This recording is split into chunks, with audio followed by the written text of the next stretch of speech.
So you might be considering buying the Samsung Galaxy Z Flip 4, and one of the main reasons for you making that purchase is going to be the fact that it is a foldable phone and you can fold it practically in half like this and make it one of the most compact phones on the market. Now for me, I really like this because this allows the phone to go really deep in my pocket. And so when I do hop on one of my electric bikes, I don't have the feeling that this phone is going to easily fall out of my pocket. Where if you are using another phone that also has like a 6.7-inch screen, it can be poking out of my pocket a little bit, and I just don't like that. But also, if you are going to be using this with a very small bag or purse or anything, this is going to fit a little bit better. And also you have this natural protection of the main display because it is folded in half. Now you still do have a gap, as you can see, because the hinge, even though it is a little bit smaller and refined this year, it still does provide a little bit of access there for dust and stuff to get in on that display, which it still happens. But as far as general protections from scratches and things, this is going to be better than your traditional smartphone. And you also have flex mode panel, which you can go into the advanced features and go to labs, and you'll be able to find the option to turn on this for all of your apps on your phone. But basically, when you fold the phone in half and maybe sit it on your desk,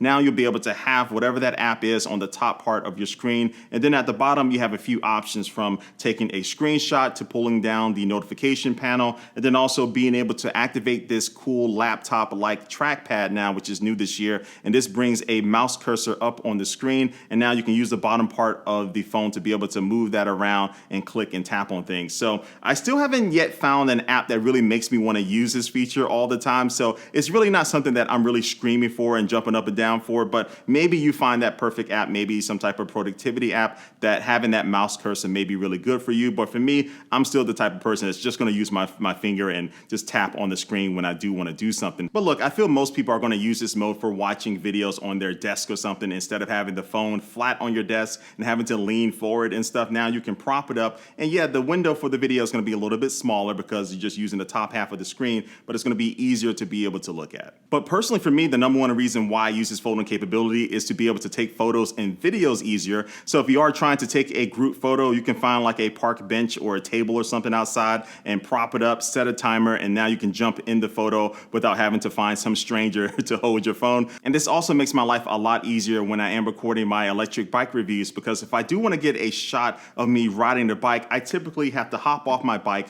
take off my camera backpack, take out the tripod, and then I can attach like my phone or a camera to it and then extend the legs and get the right angle. But with the Z Flip 4, I can simply take it out of my pocket and then bend it up at the right angle, check the viewfinder, and then hit the record button. And then now I can hop on my bike and get that shot, and then hop off my bike, just close up the phone, put it in my pocket, and now I'm on my way. And Samsung has been working with social media companies like Meta, so Facebook and Instagram will be optimized to be able to take advantage of this flex cam mode. So basically on Instagram, I can swipe over and now I can bend the phone in half. And if I do want to create a story, I can have the preview for the video up top and then all of my controls at the bottom. And okay, so now let's talk about more of the traditional smartphone specs of this phone. So this does have the Snapdragon 8 Plus Gen 1 chipset inside of it, the latest and greatest. And also it comes with 8 gigabytes of RAM, and storage options include 128 and 256 gigabyte versions, just like the Z Flip 3, but new this year will be a 512 gigabyte option for you. And this phone is a little bit heavier this year, coming in at 6.59 ounces compared to the 5.89 ounces of the Z Flip 3. Now the reason why it's heavier this year is because Samsung has put a bigger battery inside of the Z Flip 4, and so now you get a 3700 milliamp hour battery compared to the smaller 3300 milliamp hour battery in the Z Flip 3. But what does all of this mean? Well, basically, with the combination with the increased battery size, the Snapdragon 8 Plus Gen 1 chipset, and also some software optimizations,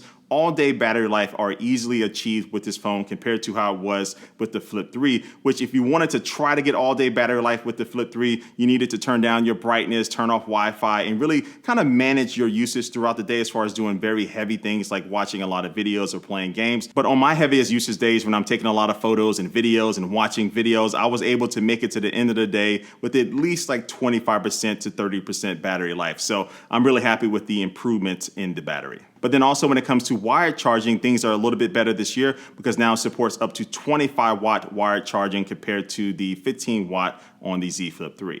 And now let's talk about the displays, which are practically the same as last year. So let's start with the bigger 6.7-inch display. It has the same 22:9 aspect ratio as the Z Flip 3. So we don't see a change in aspect ratio like we saw with the Z Fold 4 this year. And then it still has an 120 hertz refresh rate, but new this year is that it can go from 120 hertz all the way down to 1 hertz. And with the Z Flip 3, you could only go down to 48 hertz. So the lower refresh rate is going to be used for if you are just like reading an ebook or something. You don't really need that higher refresh rate, and that's going to allow the phone to actually extend its battery life a little bit longer. And the screen still does use their ultra thin glass technology to allow you to fold it like this. And the hinge that allows this entire action to happen is still rated for 200,000 folds, so that will last you a number of years. And yes, the crease is still here. One thing I will say is that the reason why we haven't really seen any improvements to the crease, as I said in my Z Fold 4 review, is the fact that Samsung still wanted to keep the IPX8 water resistance rating with this phone. And so there have been some other phones that had really decreased the footprint of the crease, but they don't have that same water resistance rating. So it's one of those trade-offs that I think in a couple of years, Samsung will figure out how to give us both. But for right now, we have to choose one or the other. But now let's fold this bad boy up and take a look at the outside screen, which spec-wise is going to be similar to last year. It does come in at 1.9 inches and it still runs at 60 hertz. And one thing that I think a lot of people want to see from the screen in future versions is that maybe it's a little bit bigger and more squarer. So that will be way better for, looking at photos and navigating the screen. But the primary purpose of the screen is for you being able to quickly glance at your notifications and seeing the time and stuff like that. But Samsung has made some improvements to the software this year. And so some of these things include being able to use voice replies when you are replying to a text. And also if you do use smart things, which allows you to control your smart home gadgets and stuff, you now can control your scenes directly from the Smart Things widget on this phone. But my favorite tweaks to use with this outside screen deal with the cameras. So now you can take portrait mode selfies with this outside screen. And then also too, you can double tap on the preview for the camera to be able to show the true aspect ratio of the photo that you're taking. Previously, it was basically just kind of like, it feels like it's cropped in on your face. So you really couldn't see the top and bottom and left and right. But now being able to double tap is way better. And so yeah, everything else about this outside screen is business as usual coming from the Z Flip 3. You can still double tap on the outside to activate it, or you can use the power button that also doubles as the fingerprint scanner on the right-hand side of the phone. And you also can still add widgets for your weather or your calendar, or to control, your music playback, or to initiate a voice recording. And you can also still customize this thing with cool moving wallpapers and also your AR emoji. But honestly, I really want to see Samsung just open up the software for this outside screen to app developers so they can make little apps that run on it just like they do for their smartwatches. So I think that would just kind of open the door up for more customization, especially when it comes to wallpapers and things like that. But for right now, it just feels a little bit limited. So we'll see if they do that next year along with the bigger screen. And I think that can make a really big selling point for the next Galaxy Z Flip. And then sticking with software, overall my experience has been very positive. The only kind of slowdown that I've seen is when I am using the camera app, and when I am taking photos and videos for my reviews, I'm going very quickly between the different modes and stuff. So I sometimes saw a slowdown. I wasn't able to get it on camera, but it only happened a few times. But outside of that, everything running on this Snapdragon 8 Plus Gen 1 is very smooth and zippy. Oh, and for multitasking, you can still comfortably have two apps on the screen. And I love to set up app pairs where I can have two of my favorite apps that I really like to use together, just kind of one swipe and one tap away. But again, it's not going to be as elaborate as it is on the Z Fold 4 because you just don't have that screen real estate. And this is still running on Android 12, so with Android 13, we could see some more features.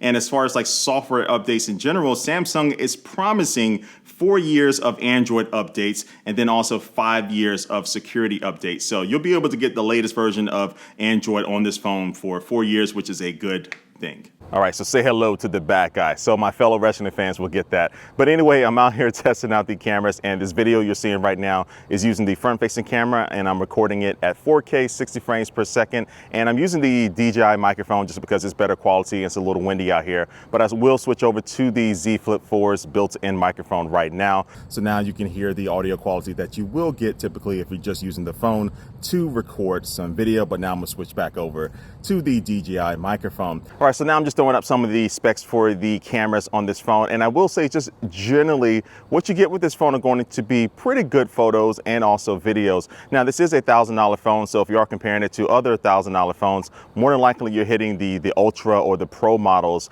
of those phones. So these cameras don't really stack up to those type of cameras if you're looking at it just from the price point. But if you're not doing any comparisons, I was pretty happy with the photos that I'm able to get, whether it's portrait mode photos or just regular photos. And compared to the Z Flip 3 last year, I did find like half the time I preferred the Z Flip 3 versus the 4. So for these photos, you can see like I just really love the deeper blue with the sky from the photo on the Z Flip 3 versus the one on the Flip 4. But then when I switched over to these portrait mode pictures, you can see that on the Flip 4, the skin tones are a little bit more saturated, a little bit more turned up a little bit. And again, some people might like that, some people might not. But then also I really do love the background blur. It's a little bit more pronounced with the cameras on the Z Flip 4 when you are using portrait mode. Now my same comments are pretty much the same when it comes to the videos, as far as like, you know, look, they're good. They're not going to be flagship level good compared to like the S22 Ultra or anything, but still definitely really good if you're not doing any comparisons. So you can do 4K 60 with the front facing camera and also the wide angle camera on the back,